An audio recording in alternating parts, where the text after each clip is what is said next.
flash, and Dice from gets the kill. The hook from Buddy Fufu. We just want to show that we can compete with the top 3 in NA, and beating CLG would be a big milestone. We finally beat Curse. They've been the ones that have been destroying us every time. Cruiser can't find him. It's going to be kill after kill. Oh, a 2-man hit there. Tibbers is there. Golden Gloom QW Quadra. Well, here comes the ulti coming in high. Looks in for Link. Link taking a whole bunch of pain. Silence as well. Down he goes. Beating TSM locks us in first place, so it's super important.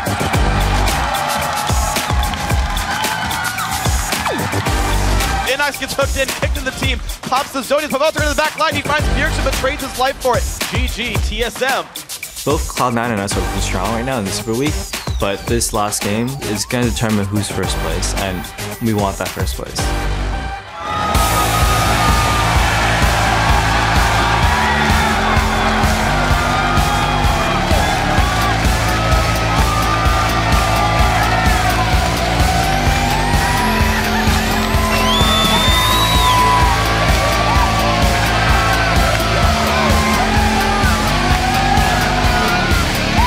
Welcome to Day 2, Week 11 of the North American League Championship Series Spring Split.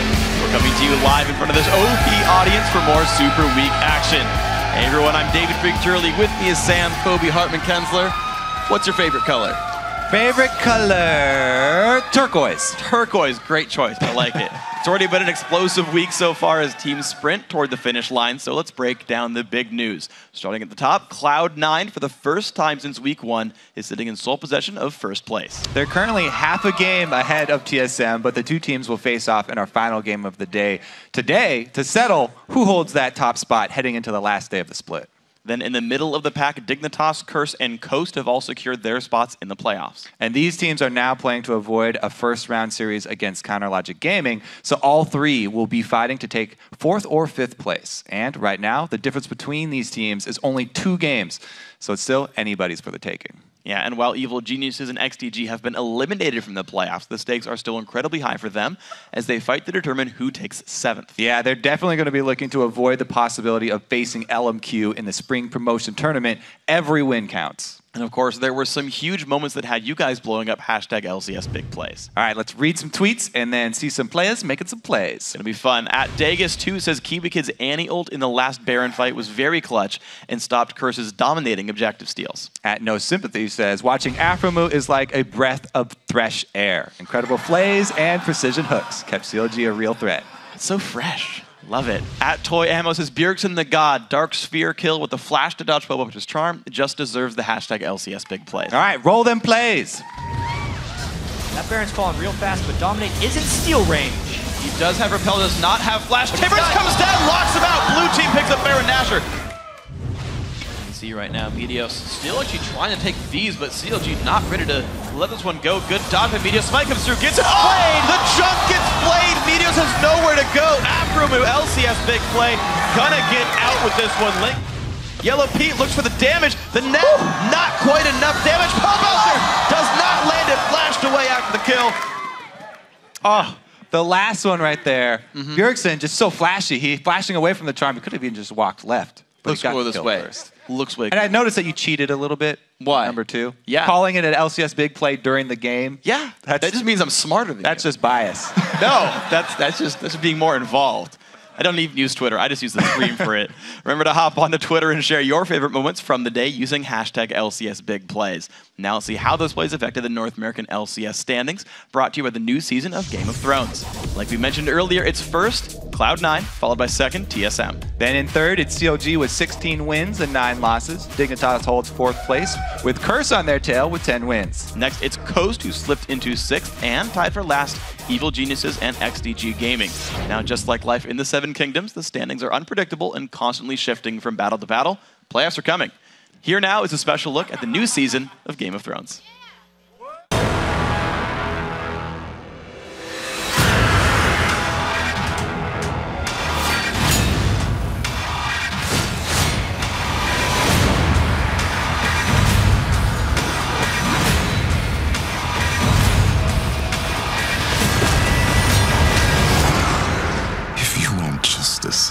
You've come to the wrong place.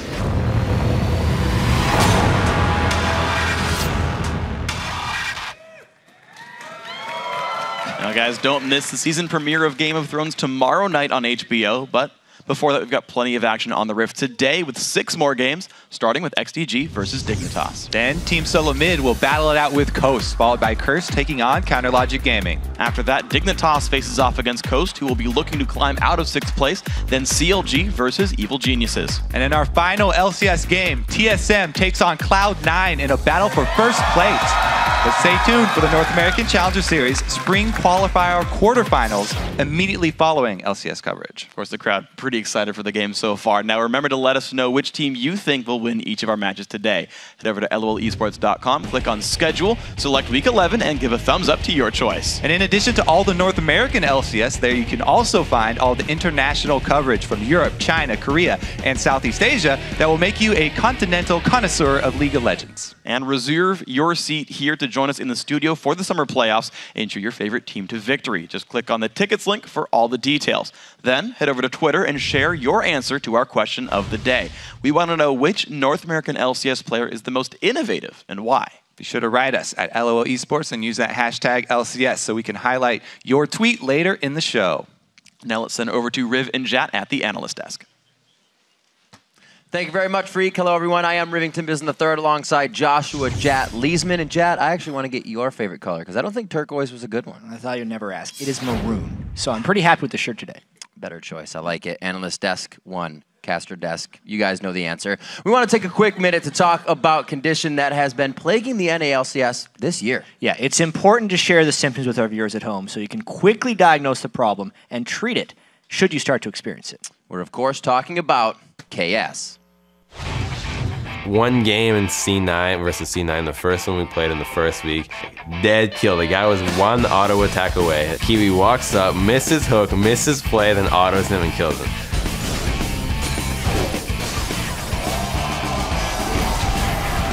I don't have mana. I do not have mana. All you. Nice. Kiwi, you mother. Come on, man. I'm getting... if there's anybody that is really thirsty for the kill, it's definitely Kitty Pie. Like, Kitty will just flash and, like, you know, throw a great result at it. He's one of those people. It's just so dumb sometimes. I just look over to my left and just... Is he serious? Like, my team will, like, waste everything to KS you. Especially if it's top lane. Like, if you have it sealed, he's ignited, Kitty flashes over the wall and just, like, hits him once, and it's just like...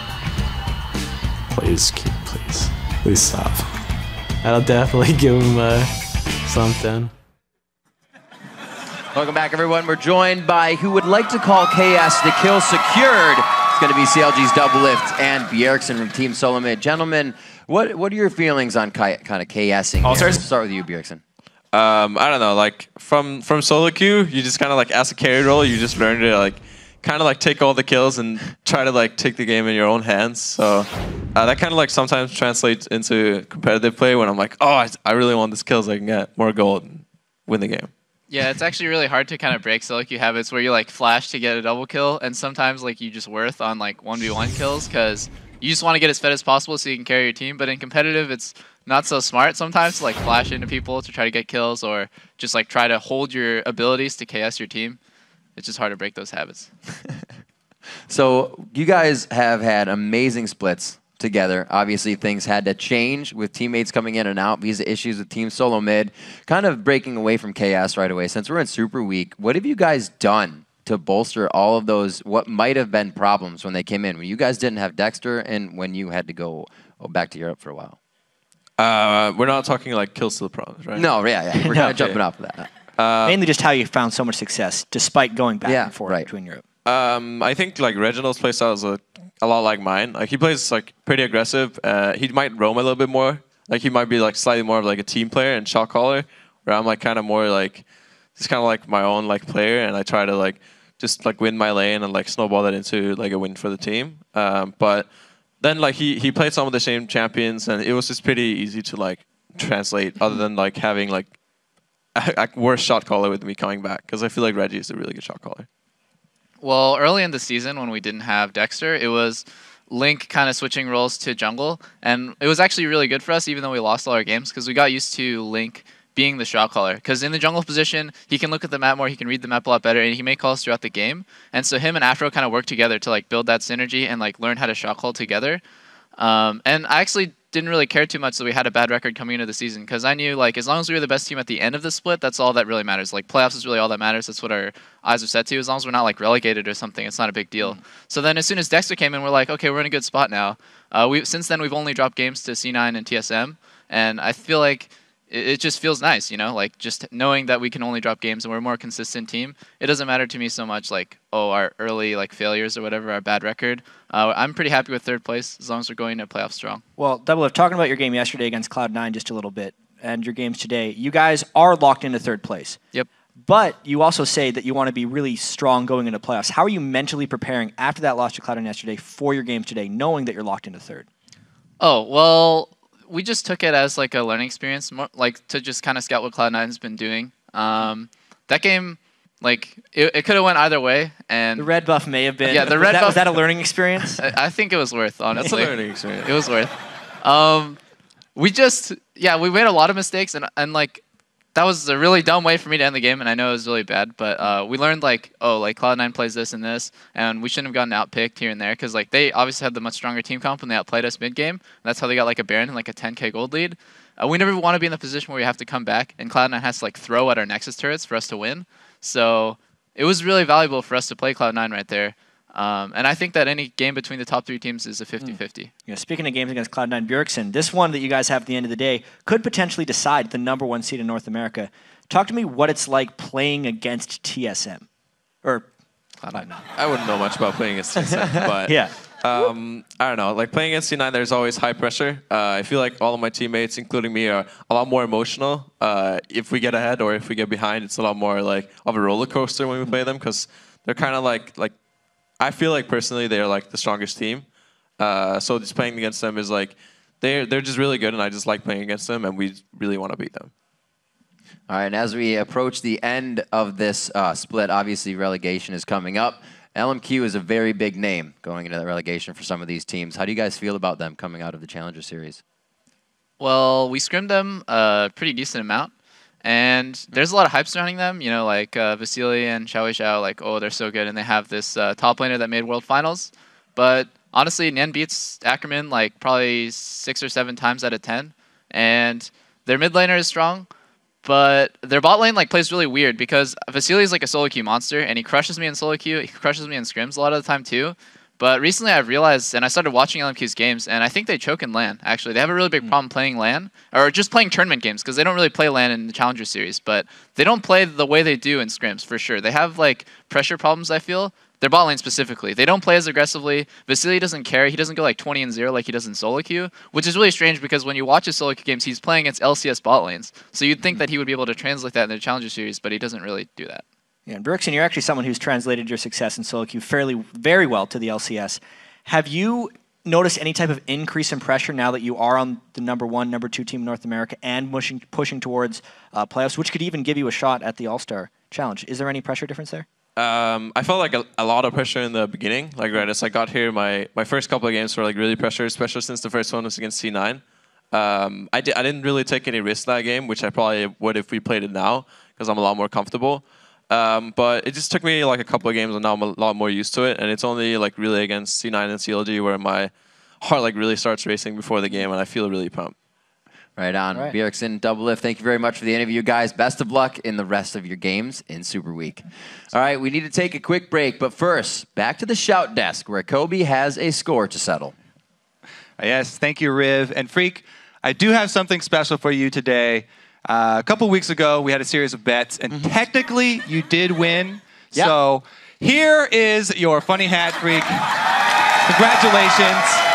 Well-deserved. However, even though you won the bet, you said nothing about me getting my own funny hat, and I have decided that I am a winner as well. So, but not congratulations to me. Well, thankfully, I'm the technical winner, which is the best kind of winning. You just decided you were, but you know it's okay. Inhibitors eventually do die. Now, guys, we're going to take a quick break, but keep your browser where it's at. When we come back, we're going to jump into our first game of the day, XDG versus Dignitas. Don't go anywhere, because we look really good. I look good right exactly the way you wish you could. I look good, I look good. Come on.